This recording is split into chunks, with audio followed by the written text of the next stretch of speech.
ఇప్పుడు వరకు మనము విన్నటువంటి రాజులందరిలోనూ మంచి రాజు, సుపరిపాలన అందించినటువంటి రాజు, విగ్రహారాధన వీటన్నిటిని తీసివేసిన రాజు హోషేయ అని చదివాం.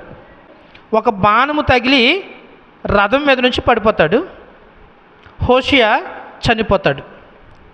హోషేయ ఈ విధంగా చనిపోయిన తర్వాత అతనిని సమాధిలో పాతిపెట్టిన తర్వాత 2వ రాజుల గ్రంథము 23వ అధ్యాయము 30వ వచనంలో ఉంటుంది చివరి మాట. అప్పుడు దేశపు జనులు హోషేయ కుమారుడైన యెహోయాహాజును తీసుకుని అతనికి పట్టాభిషేకము చేసి అతని తండ్రికి మారుగా అతనిని రాజుగా నుంచిరి. మంచి రాజు. చాలాసార్లు చెప్పాను, రాజులందరిలో ది బెస్ట్ ఎవరంటే హోషేయ. అలాంటి పరిపాలన అందించినటువంటి రాజు యొక్క కొడుకుగా యెహోయాహాజు రాజుగా వచ్చాడు. తండ్రిని మించినటువంటి పరిపాలన ఈ యెహోయాహాజు అందించాలి. మరి తండ్రికి మించినటువంటి ఆ పరిపాలన, స్వపరిపాలన అందించాడో లేదో మనము కొంచెం ముందుకు వెళ్తే, యూదాని పరిపాలించినటువంటి 17వ రాజు ఈ యెహోయాహాజు. యెహోయాహాజు అనేటువంటి మాటకు అర్థము దేవుడు పట్టుకొనును అనేటువంటి అర్థం వస్తుంది. ఇతని యొక్క తల్లి తండ్రి పేర్లు కూడా మనకు రాయబడి ఉన్నాయి. హోషేయ ఇతని యొక్క తండ్రి, ఇతని యొక్క తల్లి పేరు మనకి ఇక్కడ రాయబడుతూ ఉంది. అది ఏంటి అంటే హమూటలు. ఏం పేరమ్మా? హమూటలు. ఈ హోషేయకి 4 కొడుకులు ఉంటారు. ఎంతమంది అమ్మా? హోషేయ అంటే మనం క్రితవారం ధ్యానించమే, ఆ హోషేయకి 4 కొడుకులు ఉంటారు. మరి యెహోయాజు ఎన్నో కొడుకు అంటే, ఎప్పుడైనా రాజుల యొక్క క్రమంలో ఆ జ్యేష్ఠుడికి రాజరికం ఇస్తారు. విచిత్రం ఏమిటంటే ఇతను జ్యేష్ఠుడు కాదు, కనిష్ఠుడు. హోషేయ యొక్క 4 కొడుకులో 4వ వాడే ఈ యెహోయాజు. ఒకసారి ఆ మాట కూడా మేము ముందుంచేటువంటి ప్రయత్నం చేస్తాను. మొదటి దినవృత్తాంతాల గ్రంథము 3వ అధ్యాయము 15వ వచనం ఒకసారి చూడండి. హోషేయ కుమారులు ఎవరనగా, జ్యేష్ఠుడు యోహానాము, 2వ వాడు యెహోయాకీము, 3వ వాడు సిద్కియా, 4వ వాడు షల్లూము. చాలు. హోషేయకు 4 కొడుకులుంటే ఈ 4 పేర్లు మనకి ఇక్కడ రాయబడ్డాయి. ఈ 4వ వాడి పేరు దినవృత్తాంతాల గ్రంథంలో ఏమని రాయబడి ఉందంటే, అమ్మ ఏం పేరు? షల్లూము. ఈ షల్లూము యొక్క మరి ఒక పేరే మా యెహోయాజు. ఒకసారి ఆ మాట కూడా మేము ముందుంచేటువంటి ప్రయత్నం చేస్తాను. ఇర్మియా గ్రంథము 22వ అధ్యాయము 11వ వచనం. హోషేయ యొక్క కనిష్ఠుడు షల్లూము, అతని యొక్క మారు పేరు యెహోయాహాజు. యెహోయాజును దేవుడు రాజుగా ఏర్పాటు చేయలా, లేకపోతే చనిపోయే ముందు హోషేయ నా యొక్క కనిష్ఠుడు రాజు అవుతాడని ప్రకటించలా. మరి ఎవరు ఈయనని రాజుగా చేశారు అంటే, అమ్మ 30వ వచనం చివరి మాటలో ఉంది కదా, అప్పుడు దేశపు జనులు. యెహోయాజు రాజు అవడానికి గల కారణం ఆ దేశపు ప్రజలు. ఎందుకు అతనిని రాజుగా ఏర్పాటు చేశాడు, అతడు ఎన్ని సంవత్సరాలు పరిపాలన చేశాడు, ఆయన పరిపాలించినటువంటి క్రమంలో ఏం జరిగింది, క్లుప్తంగా ఈయన గురించినటువంటి చరిత్ర కేవలం 2 రాజుల గ్రంథము 23వ అధ్యాయము 31 నుంచి 35 వరకు దరిదాపుగా 4-5 వచనాలు మాత్రమే ఉంటుంది. ఈ పాటికే మీకు అర్థమైపోయి ఉండవచ్చు అతను ఎటువంటి వాడు అంటే 32వ వచనంలో ఉంటుంది, ఇతడు తమ పితరులు చేసినంతటి ప్రకారముగా యెహోవా దృష్టికి చెడు నడత నడిచెను. తండ్రి హోషేయ రాజులో మంచివాడిగా ఉండి విగ్రహారాధనే కానీ లేకపోతే బలులు కానీ ఇటువంటి ఏమీ లేకుండా తప్పు అని తెలిసిన ప్రతిదీ తన రాజ్యం నుంచి బయటికి వేసేస్తే, అలాంటి మంచి రాజు యొక్క కొడుకున్నటువంటి యెహోయాజు దేవుని దృష్టికి చెడు నడత నడిచాడు. కేవలం ఈ యెహోయాజు మాత్రమే చెడు నడత నడవలేదు. హోషేయ యొక్క కొడుకులు 3 మనవడు అంటే మిగతా 4 రాజులు చెడు నడత నడిచారు. ఎందుకు చెడు నడత నడిచారో ఒక విషయం ముందుంచుతాను.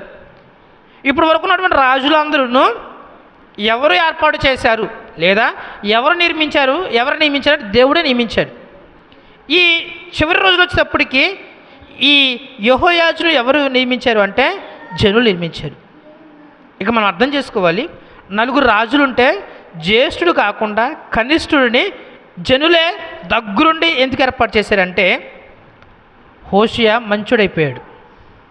విగ్రహారాధన కానీ, సినిమాలు కానీ, షికారులు కానీ, ఆటలు కానీ, పాటలు కానీ ఇవేమి లేవు, అసలు ఉండనివ్వట్లేదు. ప్రజలందరూ అప్పటి వరకు చెడు నడత నడిచే ఉన్నారు. ఒకేసారి మంచి మార్గంలో ఉండాలంటే వాళ్ళు ఉండలేకపోయారు. ఎప్పుడైతే హోషియా చనిపోయాడో, చనిపోయిన అంటున్న 4 కొడుకుల్లో మనకు తగినటువంటి రాజు అంటే మనకలాగా చెడు నడత నడిచే రాజు ఎవరని చూస్తే పయ్యోడు కొంచెం మంచిగానే ఉన్నాడు, చివరోడు ఆంధ్రకన్నా దుర్మార్గుడిగా ఉన్నాడు. ఈడైతేనే మనకు సెట్ అవుతాడని మొదటోని తప్పించేసి యెహోయాజును ఏం చేశాడు? రాజుగా ఏర్పాటు చేసుకున్నారు. ఎప్పుడైతే దేవుని నిర్ణయం కాదు అని, దేవుని మాట కాదని మన సొంత ఆలోచన ప్రకారం ముందుకు వెళ్తామో అప్పుడు నుంచి ఏమవుతుందో తెలుసా? ఇప్పటి వరకు యూదా రాజ్యం అంతయు దేవుని ఆధీనంలో ఉంది. హోషియా, యెహోయాకీను, సిద్కియా ఈ 4 రాజుల కాలంలో ఒక చక్కటి ప్రవక్త ఉన్నారు. ఎవరు తెలుసా ప్రవక్త? ఇర్మియా. కావాలంటే మీరు ఇర్మియా గ్రంథము 1వ అధ్యాయం 2-3 వచనాలు చదివితే మీకు అర్థమవుతుంది. ఇర్మియా ప్రవచించిన ప్రవచన కాలం ఏదనగా హోషియా కాలము మొదలుకొని అనేటువంటి మాట చూస్తాం. అంటే నిక్కచ్చుగా ఉన్నది ఉన్నట్టుగా చెప్పేటువంటి చక్కటి ప్రవక్త ఉన్నటువంటి కాలంలో కూడా ప్రజలు దేవుని చిత్తము కాదని, దేవుని నిర్ణయం కాదని తన సొంత ఆలోచన ప్రకారం మనకిష్టమైనటువంటి రాజుగా యెహోయాజు ఉంటేనే మన ఆటలు చెల్లుతాయి, యెహోయాజు ఉంటేనే మనం అనుకున్నది జరుగుతుంది, కొంచెం ఇలా కష్టంగా ఉండటం కన్నా పాత రోజులకి వెళ్తే బాగుంటుంది అని ప్రజలు ఏర్పాటు చేశారు. ఎప్పుడైతే దేవుని చేతిలో నుంచి యూదా రాజ్యము మనుషుల చేతిలోకి వచ్చిందో ఏమైందో తెలుసా? అప్పటి నుంచే యూదా రాజ్యము పతనము అనేది ప్రారంభించబడింది. ప్రజలు హల్లెలూయా, హల్లెలూయా. ఈ యెహోయాజు నుంచి మనం తెలుసుకోవాల్సినటువంటి ప్రథమ విషయం ఏమిటంటే నీ జీవితంలోనికి కానీ నీ కుటుంబంలోనికి కానీ ఎప్పుడు నీ సొంత ఆలోచన అనేది రాకూడదు. రెండవది, నీ జీవితంలోనికి ఎప్పుడు ఇతరుల యొక్క ఆలోచన ప్రకారం నువ్వు చేయకూడదు. ఇతరుల మాటలను ప్రభావితం చేసుకుని నువ్వు జీవించకూడదు. నీవు అలా జీవించావు, బయట వారి మాటలు పక్కవారి మాటలు నీవు విన్నావు అంటే అప్పటి నుంచే నీ జీవితంలోనికి కానీ నీ కుటుంబంలోనికి కానీ పతనము అనేది ప్రారంభించబడుతూ ఉంటుంది. మీకు అర్థమయ్యింది అని నేను అనుకుంటున్నాను. ఒక మాట మీ ముందుంచి నేను ముగించేసేటువంటి ప్రయత్నం చేస్తాను. 33వ వచనంలో ఇతడు యెరూషలేములో ఎలబడి చేయకుండా ఫరోనొక హమాతు దేశమందున్న రెబ్లా పట్టణమందు అతనిని బంధకములలో ఉంచి దేశం మీద 50 మణుగుల వెండిని 2 మణుగుల బంగారమును పన్నుగా నిర్ణయించి హోషియా కుమారుడైన ఎల్యాకీమును అతని తండ్రి అయిన యోషియా కుమారుగా రాజుగా నియమించి అతనికి యెహోయాకీమును మారుపేరు పెట్టి యెహోయాహాజును ఐగుప్తు దేశమునకు కొనిపోగా అతడు అచ్చట మృతి పొందెను. యెహోయాజు రాజయ్యాడు. రాజు అయిన తర్వాత అతడు పరిపాలించినటువంటి కాలం ఎంత అనుకుంటున్నారు? కేవలం 3 నెలలు మాత్రమే. 3 నెలలు పరిపాలించిన తర్వాత ఇక్కడ రాయబడి ఉంది. అది ఏంటి అంటే ఫరో రాజు ఈ యెహోయాజును ఎక్కడికి తీసుకెళ్ళిపోయాడు తెలుసా? ఐగుప్తుకి తీసుకెళ్ళిపోయాడు. ఐగుప్తుకి తీసుకెళ్ళిపోయి అతని బ్రదర్ అయినటువంటి ఇక్కడ మీకు రాయబడి ఉంది హోషియాకు మారుగా ఎవరిని పెట్టారు తెలుసా? యెహోయాకీను రాజును చేశారు. ఇక్కడ యెహోయాకీను రాజును చేసింది ఎవరు? ఫరో చేశారు. మీకు అర్థమై ఉంటుంది. రాజును చేసేటువంటి పని ఇప్పటివరకు దేవుడు చేస్తే ఇప్పుడేమో ప్రజలు చేశారు, తర్వాత ఎవరు చేశారు? ఫరో చేశాడు, తర్వాత ఫరో చేస్తాడు. అలా దేశమంతయు ప్రజల చేతిలో నుంచి పక్కకి వెళ్ళిపోతుంది. ఇక్కడ ఒక మాట చెప్పి నేను ముగిచ్చేస్తా. అంతకుముందు మనము ఒక రాజు గురించి మనం విన్నాం, పేరు మనష్షే. ఎవరు ఈయనంటే హిజ్కియా యొక్క కొడుకు. హిజ్కియా యొక్క కొడుకు చిన్న తప్పిదం చేసిన దాన్ని బట్టి చెరసాలలో బందీగా ఉన్నాడు. చెరసాలలో బందీగా ఉన్నప్పుడు ఏం చేశాడు ఆయన? అప్పటి వరకు నేను తప్పు చేశానయ్యా, నీకు ఇష్టం లేని జీవితాన్ని విగ్రహారాధన చేశా, నేనే కాకుండా నా రాజ్యము కూడా విగ్రహారాధనలోకి వెళ్ళిపోయేటట్టు చేశాను, నీవు నన్ను విడుదల చేస్తే నేను వాటన్నిటినీ నా రాజ్యం నుంచి తీసివేస్తానని ప్రార్థన చేస్తే దేవుడు ఆలకించి బానిసత్వం నుంచి విడుదల కలిగించి ఈ దేశాన్ని తీసుకొచ్చి రాజును చేశాడు. ప్రజలు హల్లెలూయా. ఇక్కడ ఈయన 3 నెలలు రాజుగా అయిన తర్వాత ఫరో అతన్ని అక్కడ బంధించిన తర్వాత 3 సంవత్సరాలు బానిసత్వంలో ఉంటాడు. 3 సంవత్సరాలు బానిసగా ఉంటాడు. ఏ ఒక్కసారి కూడా ప్రార్థన అనేది చేయడు. ఏం చేయడమ్మా? నేనేదో తప్పు చేశానయ్యా. ఈయన ఎవరు అంటే వాళ్ళ మనవడు అవుతాడు. అతను ఎప్పుడు కూడా దేవుని దగ్గరికి రాలేదు, ప్రార్థన కూడా చేయలేదు.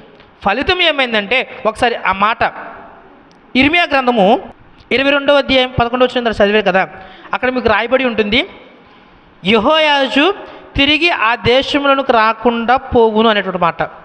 ఇర్మియా ప్రవక్త ప్రవచించినటువంటి మాట. ఆ ప్రవచనము నెరవేరినట్లుగా యెహోయాజు ఐగుప్తులోనికి వెళ్ళి ఐగుప్తులోనే చనిపోయాడు. సంఖ్యాకాండము 32వ అధ్యాయము 23వ వచనం ఒకసారి చూద్దాం. మీ పాపము మిమ్మును పట్టుకొనును అని తెలుసుకొనుడి. ఇక్కడ రాయబడిన మాట, యోధా రాజ్యమంతయు నవ్వులు పాలైపోవడానికి ఇప్పటి వరకు దేవుని ప్రజలకు ఉన్నటువంటి యోధా వారు ఇప్పుడు ఎవరి పరిపాలనకు వచ్చారు తెలుసా? ఫరో పరిపాలనకు వచ్చారు. ఫరో యొక్క ప్రజలకు అయ్యారు. ఎందుకంటే యెహోయాజును బంధించి తీసుకెళ్ళిపోయిన తర్వాత ఇక్కడ యెహోయాజుకి ఏమని చేశాడు అంటే, నాకు కప్పము చెల్లించాలి అని చెప్పి ఆ పన్ను ఏదైతే ఉందో 50 మణుగుల వెండి 2 మణుగుల బంగారాన్ని పన్నుగా నిర్ణయించారు. ఆ పన్ను కడుతూనే ఉన్నారు. అంటే యోధావారు ఫరోకి పన్ను కడుతున్నారంటే ఇప్పుడు యోధా ప్రజలు అనగా దేవుని ప్రజలు ఎవరు ప్రజలైపోయారు? ఫరో ప్రజలైపోయారు. అంటే యోధా ప్రజలు మరొక మార్గానికి వెళ్ళడానికి గల కారణం ఎవరంటే దేవుడు కాదు, ఎవరు అంటే ప్రజలే.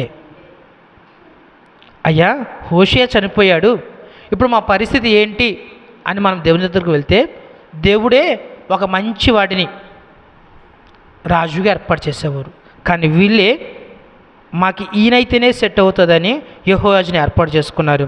యెహోయాజు ప్రజలకు ఏది ఇష్టమో దేవునికి ఇష్టమైంది కాదు, ప్రజలకు ఏది ఇష్టమో దాని ప్రకారమే ముందుకు వెళ్ళాడు. సంఖ్యాకాండంలో ఇప్పుడు మనం చదివాం కదా, పాపము మిమ్మల్ని పట్టుకొనును అని తెలుసుకోవాలి. యెహోయాజు తెలుసుకోలేకపోయాడు. ప్రజలందరికీ ఏదైతే ఇష్టమో అదే ఇష్టాన్ని ముందుకు కొనసాగించాడు. చివరికి హోషేయ చేసిన పనంతా వ్యర్థమైపోయింది. ప్రజలందరూ పాపంలోనికి వెళ్ళిపోయారు. దాని ఫలితము దేవుని దేశంలో ఫరో వచ్చి పరిపాలన చేశాడు. మొట్టమొదటిగా యెహోయాజు బానిసగా వేరే చోటకు వెళ్ళి, మనష్షే వెళ్ళాడు తిరిగి వచ్చేసాడు. కానీ యెహోయాజు వెళ్ళి అక్కడే బానిసగా ఉండి అక్కడే చనిపోవటం అనేది చూస్తాం. మిగతా రాజులకి యెహోయాజుకి మధ్యనటువంటి వ్యత్యాసం ఏంటంటే, ఇప్పటి వరకు ఉన్న రాజులు అందరూ దేవుని మాట చొప్పున దేవుని యొక్క నిర్ణయం చొప్పున వెళ్ళారు. ఇప్పటి నుంచి మనుషుల ఇష్టం చొప్పున రాజుల ఇష్టం చొప్పున ఒక బానిసలుగా బ్రతకడం ప్రారంభించారు. 4 రాజుల తర్వాత ఈ యోధా రాజులు ఇశ్రాయేల్ రాజ్యము 2 చెరలోనికి వెళ్ళిపోతుంది. చెరలోనికి వెళ్ళిపోవడానికి కారణం ఒక్కటే, మనుషుల ఇచ్చ ప్రకారం మనుషుల ఇష్ట ప్రకారం జీవించడం. చుట్టుపక్కల ఉన్నటువంటి నీళ్ళను చాలామంది మ్యానిపులేట్ చేయడానికి, నిన్ను ప్రభావితం చేయడానికి ప్రయత్నం చేస్తారు. మా అక్క చూడు ఎంత బాగుంటుందో, మా అక్క చూడు ఎలా ఉంటుందో, మా అక్క చూడు నన్ను అడిగితే పలానా చోటకు వస్తుంది, మా అక్క చూడు నేను అడిగితే కాదనకుండా చేస్తుంది అని చెప్పి నిన్ను మ్యానిపులేట్ చేసి దేవునికి దూరమయ్యేలాగా చేస్తూ ఉంటుంది. మనుషులు మెచ్చుకుంటున్నారు కదా, మనుషులు పొగుడుతున్నారు కదా, మనుషులు నన్ను గొప్పగా అంటున్నారు కదా అని మనుషుల ప్రకారం నువ్వు జీవించడం ప్రారంభిస్తే, నువ్వు ఇప్పటివరకు దేవునికి ఇష్టమైనట్టు ప్రారంభించావు, ఎప్పుడైతే మనుషుల ఇష్టం ప్రకారం నువ్వు ప్రారంభించావో అమ్మా, ఆటోమేటిక్గా అప్పటి నుంచి నీ పతనం అనేది ప్రారంభమవుతుంది. నీ పక్కన వాళ్ళు ఎప్పుడు నేను పైకి తీసుకెళ్ళాలని ఎప్పుడు ప్రయత్నించరు. ఎప్పుడు అవకాశం కుదిరిద్దా అమ్మా నేను లాగేయాలని చూస్తారు. కానీ నువ్వేమనుకుంటావో తెలుసా, మా చెల్లి, మా అన్నయ్య, మా అక్కలు, మా పిన్ని, మా తోడుకోళ్ళు నేనంటే ఎంత ఇష్టమో, నేను చెప్తే వాళ్ళు కాదనరు, నాకు ఇది వచ్చు అనుకుంటారు, వాళ్ళ కోసం నేను ఇది చేయాలి, వాళ్ళు అడిగారు కాబట్టి నేను అది చేయాలి, వాళ్ళు అన్నారు కాబట్టి నేను వెళ్ళాలి, ఇలా వాళ్ళకి ఇష్టమైనట్టు నువ్వు బ్రతకడం ప్రారంభించావంటే అమ్మా నీ జీవితం కానీ నీ కుటుంబం కానీ ఆటోమేటిక్గా దేవునికి దూరం అయిపోద్ది. యెహోయాజు చేసింది అదే. ఒక మాట చెప్పాలంటే మనుషుల కోసమే బ్రతికాడు. బానిసగా ఉన్నప్పుడు మనుషులు ఎవరైనా దగ్గరకు వచ్చారా? మనుషులు ఎవరైనా సహాయం చేశారా? మనుషులు ఏమైనా చేయడానికి కుదిరింది? అసలు కుదరలేదు. అట్ట వెళ్ళాడు ఐగుప్తుకి, అక్కడే బానిసగా ఎన్ని అవమానాలు పొంది పొంది పొంది జైల్లోనే బానిసగా చచ్చిపోయాడు. అతను చచ్చిపోయింది సరి కదా, అప్పటి నుంచి యోధ దేవుని దేశం కాకుండా అమ్మా ఎవరి దేశమైంది? ఐగుప్తీయుల బానిసత్వంలోనికి. నీ జీవితం కూడా చెరలోనికి వెళ్ళకుండా, నీ జీవితం కూడా నరకానికి వెళ్ళకుండా ఉండాలంటే అమ్మ ఎప్పుడు పక్కవారి ఆలోచన బేస్ చేసుకోవద్దు. ఎవరైనా నిన్ను మ్యానిపులేట్ చేస్తూ ఉన్నారంటే, నిన్ను పొగుడుతున్నారంటే, నిన్ను గొప్ప చేస్తున్నారంటే, నీ వెనక చేరి భజన చేస్తున్నారంటే, నువ్వు ఆహా ఓహో అంటున్నారంటే నువ్వు అర్థం చేసుకోవాల్సింది ఏంటంటే నిన్ను వాళ్ళు లాగుతున్నారు అని.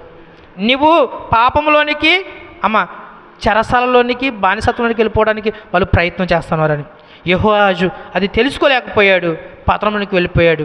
యెహోయాజుని బట్టి నువ్వు నేర్చుకోవాల్సింది ఏంటి అంటే అమ్మ దేవుడి దగ్గరికి రా. మనుషుల మెప్పు కోసము, మనుషుల మాట కోసము, మనుషుల కోసము ఎప్పటికు బ్రతకకు, బ్రతికి నీ జీవితాన్ని నాశనం చేసుకో. మనుషుల మెప్పు దేవునికి ఇష్టం కాదు. మనుషుల కోసం బతికితే అది దేవునికి ఇష్టం కాదు. అంతకుముందు వారు దేవునికి ఇష్టంగా జీవించారు. హోషేయ 55 సంవత్సరాలు పరిపాలించాడు. రాజులందరూ ఎక్కువ కాలం పరిపాలించింది ఆయనే. ఎందుకంటే దేవునికి ఇష్టంగా జీవించాడు కాబట్టి. ఈయన 3 నెలలు మాత్రమే పరిపాలించాడు. 3 సంవత్సరాలు బానిసత్వంలో చనిపోయాడు. వ్యత్యాసం మీకు అర్థమవుతుంది. దేవునితో పాటు కన్నాడు. దేవుడు నిన్ను అమ్మ చక్కటి జీవితంలోకి నడిపిస్తాడు. నీకు ఇష్టమైనటువంటి పాత్రగా ఆయన వాడుకుంటాడు. అటు కృప దేవుడు నీకు నాకు మనందరికీ అనుగ్రహించును గాక. తలలో ఉంచినట్లయితే ప్రార్థన చేసుకుందాం.